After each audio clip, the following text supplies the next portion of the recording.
সালামু আলাইকুম।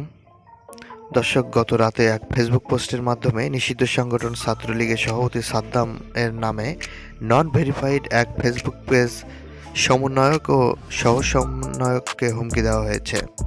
সমন্বয়ক ও সহ সমন্বয়কের তালিকার কথা উল্লেখ করে বলা হয়, 158 জন সমন্বয়ক ও সহ সমন্বয়কের তালিকা অনুযায়ী পরিবারের সদস্যদের তথ্য এবং তাদের ঠিকানা সংগ্রহ শুরু হয়েছে। একটিও পালাতে দেওয়া হবে না। পোস্টে আরও উল্লেখ করা হয়, যারা এই তালিকায় আছেন তাদের বিরুদ্ধে দেশদ্রোহী কার্যকলাপের অভিযোগ রয়েছে এবং তাদের সম্পর্কিত সব তথ্য সংগ্রহ করা হবে যাতে পালানোর কোনো সুযোগ না থাকে।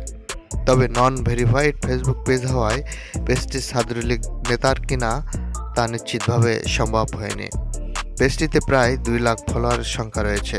তবে ফ্যাক্ট রিউমার স্ক্যান এখনও নিশ্চিত করে বলেনি বক্তব্যটি নিষিদ্ধ সংগঠন নেতা সাদ্দাম হোসেনের কিনা।